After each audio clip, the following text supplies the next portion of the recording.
ಪ್ರಿಯಾಂಕಾ ಖರ್ಗೆ ಅವರೇ,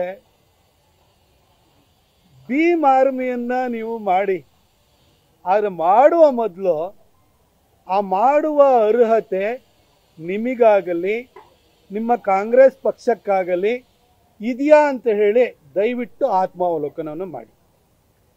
ಬಾಬಾ ಸಾಹೇಬ್ ಅಂಬೇಡ್ಕರ್ ಅವರು 1947ರಲ್ಲಿ ಸ್ವಾತಂತ್ರ್ಯ ಬಂದಾದ ನಂತರ ಸ್ಥಾಪನೆಯಾದಂಥ ಹಂಗಾಮಿ ಸರ್ಕಾರದಲ್ಲಿ ಕಾನೂನು ಸಚಿವರಾಗಿದ್ದರು. Hindu code bill for women ಅಂತ ಹೇಳ್ಬಿಟ್ಟು ಮಹಿಳೆಯರಿಗೆ ಆಸ್ತಿ ಹಕ್ಕು ಸೇರಿದಂತೆ ಬಹಳಷ್ಟು ಅಧಿಕಾರಗಳನ್ನ ಕೊಡ್ಲಿಕ್ಕೆ ಆ ಬಿಲ್ ಅನ್ನು ತರಬೇಕಾದ್ರೆ ಅದನ್ನ ಅಪೋಸ್ ಮಾಡಿ ಅದು ಕಾನ್ಸ್ಟಿಟ್ಯೂಯೆಂಟ್ ಅಸೆಂಬ್ಲಿನಲ್ಲಿ ಬಿದ್ದೋಂಗ್ ಮಾಡಿ ಅಂಬೇಡ್ಕರ್ ಅವರು ಮನನೊಂದು ಸಂಪುಟಕ್ಕೆ ರಾಜೀನಾಮೆ ಕೊಟ್ಟು ಹೊರಗಡೆ ಬರಲಿಕ್ಕೆ ಕಾರಣೀಭೂತರು ಯಾರು ಹೇಳಿ? ನೆಹರು. 1952ರಲ್ಲಿ ಮೊದಲನೇ ಲೋಕಸಭಾ ಚುನಾವಣೆ ನಡೀತು. ಅಂಬೇಡ್ಕರ್ ಅವರು ಕಾಂಗ್ರೆಸ್ ಒಂದು ಸುಡುವ ಮನೆ ಅಂತ ಹೇಳಿಬಿಟ್ಟು ಕಾಂಗ್ರೆಸ್ ಅನ್ನು ಯಾವತ್ತೂ ಒಪ್ಕೊಳ್ಳಿಲ್ಲ. ಅವರು ಗಾಂಧಿಯವ್ರನ್ನ ಮಹಾತ್ಮ ಅಂತ ಕರೆಯೋದಕ್ಕೂ ಕೂಡ ಅವರು ನಿರಾಕರಿಸಿದ್ರು. ಅಂತ ಒಬ್ಬ ಸ್ವಾಭಿಮಾನಿ ಅಂಬೇಡ್ಕರ್ ಅವರು ಅವತ್ತು ಮುಂಬೈ ನಾರ್ತ್ನಿಂದ ಚುನಾವಣೆಯಲ್ಲಿ ನಿಂತರು. ಅಂಬೇಡ್ಕರ್ ಅವರು ಪಾರ್ಲಿಮೆಂಟಿಗೆ ಬಂತು ಅಂದರೆ ನೆಹರು ಬಂಡವಾಳ ಬಯಲಾಗುತ್ತೆ ಅಂತ ನೆಹರುಗೆ ಚೆನ್ನಾಗಿ ಗೊತ್ತಿತ್ತು.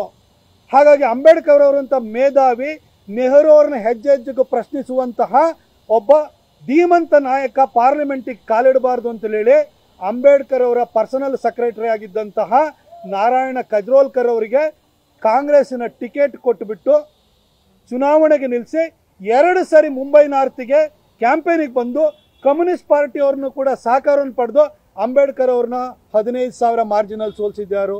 ನೆಹರು. 1954ರಲ್ಲಿ ಬ್ಯಾಂಡ್ರಾದಲ್ಲಿ ಬೈ ಎಲೆಕ್ಷನ್ ನಡೆಯುತ್ತೆ.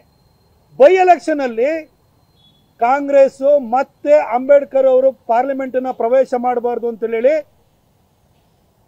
ಬಾಬುರಾವ್ ಅವರನ್ನ ಚುನಾವಣೆಗೆ ನಿಲ್ಲಿಸುತ್ತೆ. ಬಾಬುರಾವ್ ಬೋರ್ಕರ್ ಅವ್ರನ್ನ ಚುನಾವಣೆಗೆ ನಿಲ್ಲಿಸಿ ಅಂಬೇಡ್ಕರ್ ಅವ್ರನ್ನ 3ನೇ ಸ್ಥಾನಕ್ಕೆ ಹೋಗೋ ರೀತಿಯಲ್ಲಿ ಮಾಡ್ತಾರೆ. ನೆಹರು ಅವತ್ತು ಮತ್ತೆ ಅಂಬೇಡ್ಕರ್ ಅವರು ಪಾರ್ಲಿಮೆಂಟ್ಗೆ ಬರುವಂಥದ್ದನ್ನ ತಡೀತಾರೆ. ನೆಹರು 1954 ನಂತರ 55ರಲ್ಲಿ ತನಗೆ ತಾನೇ ಭಾರತ ರತ್ನ ಕೊಟ್ಕೊಳ್ತಾರೆ. ಆದರೆ ಈ ಸಂವಿಧಾನದವನ್ನ ಬರೆದಂತಹ ಸಂವಿಧಾನ ಶಿಲ್ಪಿ, ಅದ್ಭುತವಾದಂತಹ ಸಂವಿಧಾನ, ಇಡೀ ಪ್ರಪಂಚಕ್ಕೆ ಮಾದರಿಯಾದಂತಹ ಸಂವಿಧಾನ, ನಮ್ಮೆಲ್ಲರಿಗೂ ಕೂಡ ಹಕ್ಕನ್ನು ಕೊಟ್ಟಂತ ಸಂವಿಧಾನ, ದೀನ ದಲಿತರ ಶ್ರೇಯೋಭಿವೃದ್ಧಿನ ಮಾಡುವಂತ ಸಂವಿಧಾನ ಕೊಟ್ಟಂತ ಬಾಬಾ ಸಾಹೇಬ್ ಅಂಬೇಡ್ಕರ್ಗೆ ಭಾರತ ರತ್ನ ನೀವು ಕೊಡ್ಲಿಲ್ಲ. ನೆಹರು ತನಗೆ ತಾನೇ ಕೊಟ್ಕೊಂಡ್ರು 55ರಲ್ಲಿ. 71ರಲ್ಲಿ ಇಂದಿರಾ ಗಾಂಧಿ ಬಂದ್ರು, ತನಗೆ ತಾನೇ ಭಾರತ ರತ್ನ ಕೊಟ್ಕೊಂಡ್ರು. ಆದರೆ ಅಂಬೇಡ್ಕರ್ ಅವ್ರಿಗೆ ಕೊಡ್ಲಿಲ್ಲ. ಆದರೆ ಅಂಬೇಡ್ಕರ್ ಅವ್ರನ್ನ ಮೊದಲನೇ ಚುನಾವಣೆಯಲ್ಲಿ ಸೋಲಿಸಿದಂತಹ ನಾರಾಯಣ ಕಜ್ರೋಲ್ಕರ್ಗೆ ಪದ್ಮ ವಿಭೂಷಣ ಕೊಡ್ತೀರಿ. ಪ್ರಿಯಾಂಕಾ ಖರ್ಗೆ ಅವರೇ, ಅಷ್ಟು ಮಾತ್ರ ಅಲ್ಲ, ಅಂಬೇಡ್ಕರ್ ಅವರು 1956ರಲ್ಲಿ ತೀರ್ಕೊಂಡಾಗ ಅಂಬೇಡ್ಕರ್ ಅವರು ಗಾಂಧಿಗಿಂತ ಸಮನಾಗಿರ್ಲಿಲ್ವಾ? ಗಾಂಧಿ ಅಷ್ಟೇ ಸಮರ್ಥರಿರ್ಲಿಲ್ವಾ? ಅವ್ರ ಸಮುದಾಯಕ್ಕೆ ನ್ಯಾಯ ಕೊಡಬೇಕು ಅಂತ ಹೋರಾಟವನ್ನು ಮಾಡಿದಂಥವ್ರು ಅವರು, ನಮ್ಮೆಲ್ಲರಿಗೂ ಸಂವಿಧಾನ ಕೊಟ್ಟಂತವ್ರು. ಅವರ ಅಂತ್ಯ ಸಂಸ್ಕಾರವನ್ನ ಡೆಲ್ಲಿನಲ್ಲಿ ಮಾಡ್ದಂಗೆ ತಡೆದು ಬಿಟ್ಟು ಮುಂಬೈಗೆ ಹೆಣವನ್ನು ಸಾಗಿಸಿದವ್ರು ಯಾರು? ನೆಹರು.